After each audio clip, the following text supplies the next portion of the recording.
Hi guys, let's go ahead and get started on our next set of notes. I didn't have any major questions about the stuff we did last week, so you can still ask me questions if you have any, and I'll go over whatever you need me to. But I wanted to move on for those people that were ready to go on to the next set of notes. So we're on 11.1, and our notes are on the ratio and proportions now. And let's go ahead and go over the vocab first.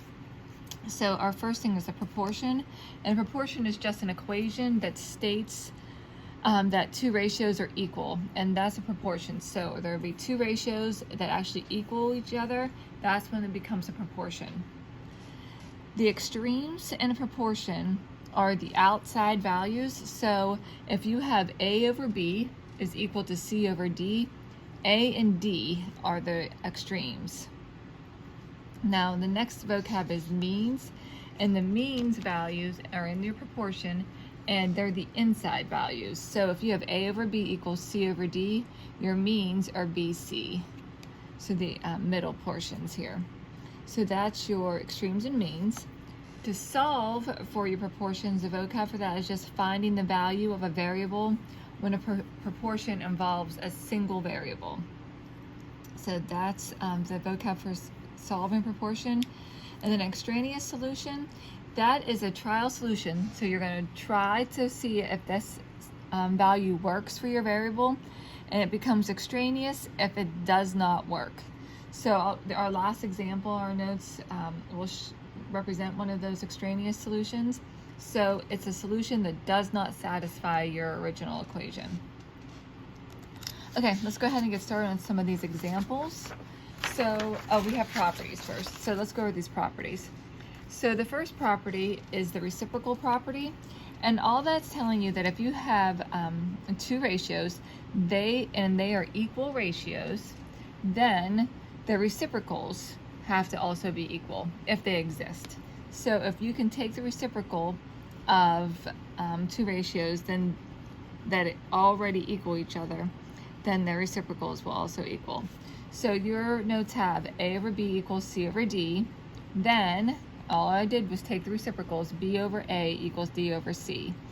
And then I just gave you an example. So if you have 2 over 3 equals 4 over 6, then 3 over 2 must equal 6 over 4. That's all that's saying. And so the reciprocal property is if two ratios are equals, then their reciprocals have to be equal as well. All right, cross product property tells us that the product of the extremes equals the product of the means. So that's all that's saying is A times D has to equal B times C. So this is telling us, we have an extra if here, I see. If A over B equals C over D, then A times D has to equal B times C. So for example, if we have 2/3 equals 4 over 6, then 2 times 6 must equal 3 times 4. And we know that's true because 2 times 6 equals 12 and 3 times 4 equals 12. Okay, so those are our properties. So now we can go ahead and get started working on some of these examples. So our first example, we have to solve the proportion 4 over y equals 3 over 7. So we already told its proportion, so then we know we can just multiply the extremes and set them equal to the multiplication of the means.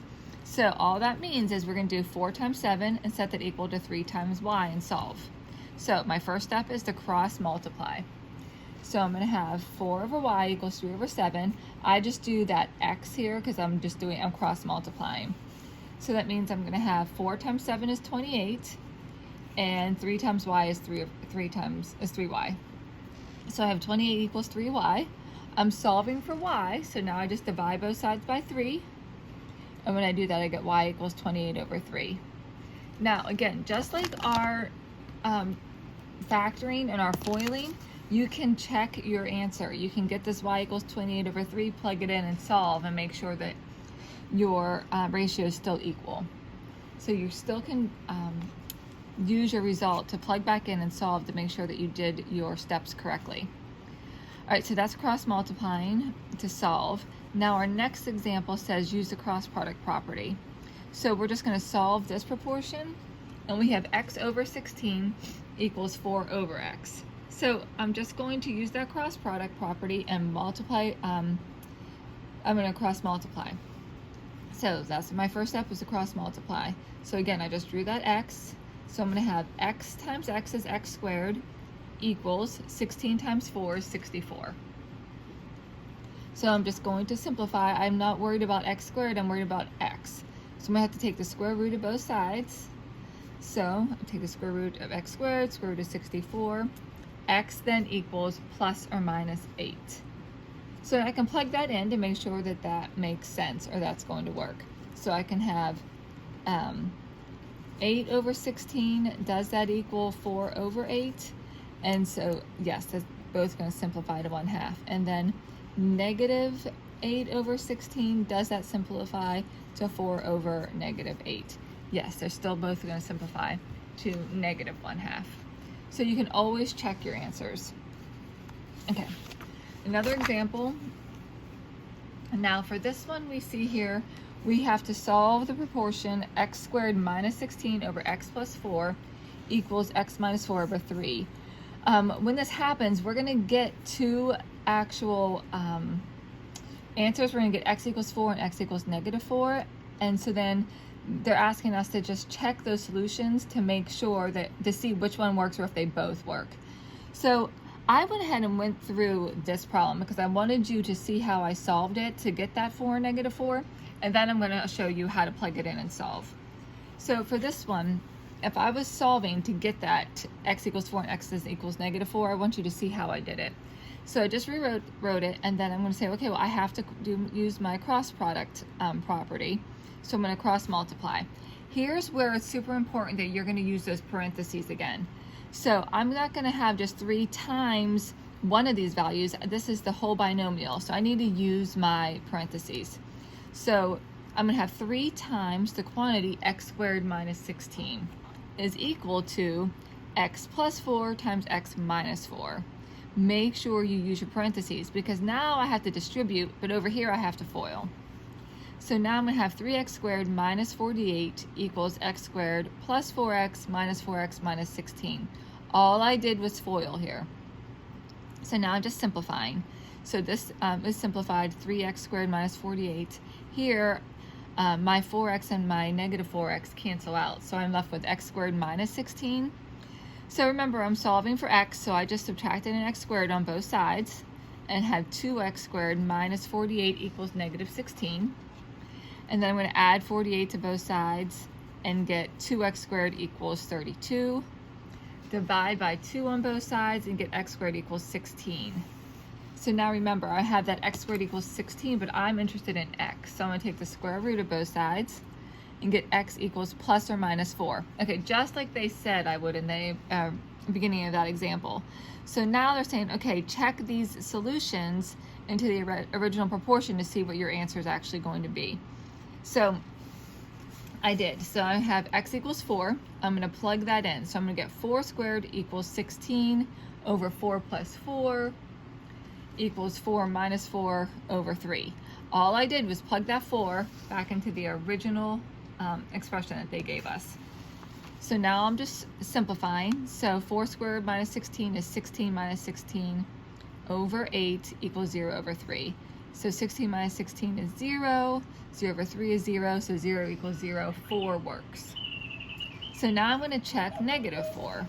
So again, I have to plug this into the original expression, and so I'm getting negative 4. I'm using parentheses so that I remember to square the whole value for x. So negative 4, that quantity squared, minus 16 over negative 4 plus 4 equals negative 4 minus 4 over 3. Now keep simplifying. So now I'm getting negative 4 squared is 16 minus 16 over negative 4 plus 4 is 0 equals negative 8 over 3, which this is undefined. So 0 over 0 is just 0, and then equals negative 8 over 3, and that doesn't happen. So then that negative 4 value for x is not a valid answer for x, so that's an extraneous solution, like our vocab on the first page. So that's why you have to check your options when you solve for your variable. So your assignment, you see, is page 646, 2 through 14, all of them, and 18 through 42 even. So go through these, let me know if you have any questions. And then the next set of notes is this percent, and I think that that was intended for next week. So you have time to just work on these proportion problems this week. And then I will have your study island assignment up by the end of the day today that you need to work on for Friday. And your Race at Go is up there already for you today. So please let me know if you have any questions and just keep me posted. Thanks so much, guys.